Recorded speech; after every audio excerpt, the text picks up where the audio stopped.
tanong po namin, gaano na ho ba talaga kababa ang kalidad ng edukasyon sa bansa natin ngayon? Siguro ang sagot ko dyan, pag tinignan natin ang Pilipinas at ang kalidad ng edukasyon sa atin, masasabi natin na napapag-iwanan na tayo ng ibang mga bansa na ating katabing bansa. No?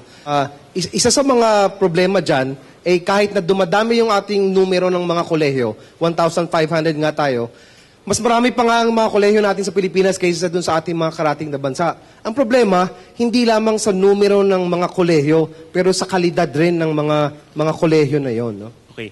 Simulan natin doon sa fundamentals ng ating educational system, specifically yung primary education. Yusek Mike, ano nga ba yung kalagayan ng ating primary education sa bansa? Actually, tatlo lang yung bagay na dapat isipin mo sa basic. Number 1, participation.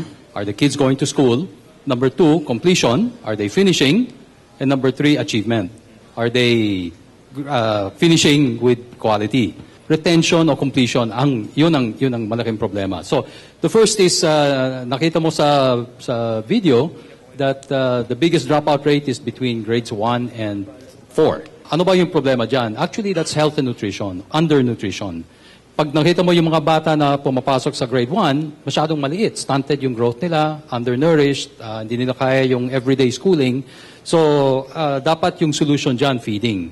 Pero tunay na feeding, hindi lang rice distribution, hindi lang noodles, kundi the whole package.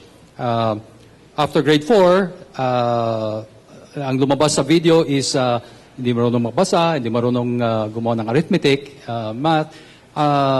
That problem, pag hindi naayos mo yan by grade 4, maging remedial na yan. Bakit hanggang ngayon yung ganung mga bagay ay hindi pa rin nabibigyan ng konkreto o at least ng isang solution na ngayon makikita natin nagkakaroon na ng effects little by little? Yung 1987 Constitution, may lumabas na provision. Public education will be free, compulsory, it will be available to all Filipinos. At hindi lang sa elementary, kundi sa high school, kasama yung high school. I think as we try to offer more schooling, your numbers are getting too big. Kaya overcrowded yung mga schools, overcrowded yung mga classrooms. Pag masyado malaki yung classroom environment, learning will slow down. At lalo-lalo dito sa Metro Manila, ang daming, lahat ng mga public high schools ngayon ay nagdo-double shift o nagto-triple shift. So yun po, nakikita po namin at during our coverages kami ni Atom, reporter po kami, kapag pupunta kami sa mga elementary tsaka mga high school na mga building, dikit-dikit sila, hindi nga sila makalakad, di ba, Atom? Oo, hanggang sa hallways may mga klase or dun sa basketball court. Marami talaga. Yung ratio, parang minsan 100 students sa isang teacher. Ganun po yung klase ng edukasyon natin ngayon. Papaano po yan? Isipin mo lang, kung shortages lang ang usapan dito, then the solution is more budget. You don't want to just deal with shortages to fix the problem.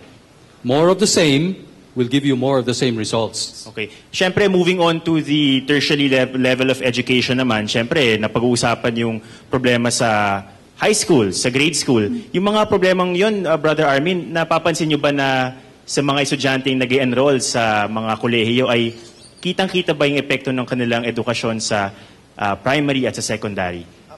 Malaki ang dagdag na problema pagdating nila sa college. No? Doon nga sa ating statistics, mga 27 lamang doon sa 100 na pumasok sa grade 1 ang makakapasok sa college. No? Pero mula doon sa 27 na yon, ang gumagraduate lang sa college ay 14. So talagang mga kalahati lang ang natatapos ang nakakagraduate. Ang malaking problema dito ay yung tanong na quality. Ito bang mga graduate ng high school natin ay handa ng sumabak doon sa mga pinapagsaliksikan, doon sa mga ginagawa na pangkolehiyo. Ang nakita nga namin kung ikukumpara natin yung basic education ng Pilipinas doon sa basic education ng ibang bansa. Ang sa atin, 10 taon lang 10 years, no? Meron tayong kulang na 2 taon.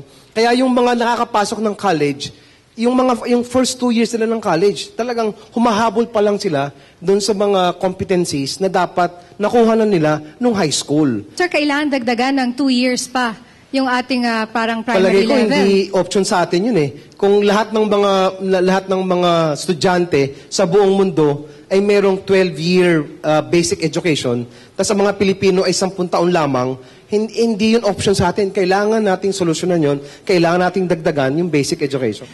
Personally, sir, ano ba yung hinahanap nyo na sasabihin ng ating mga kandidato pagdating sa kanilang plataforma sa edukasyon? Kahit i-target man lang ng bagong presidente na magkaroon man lang ng tatlong mga universities na tutulungan nila na mag-produce talaga ng mga research material na makakatulong sa mga problema ng bayan.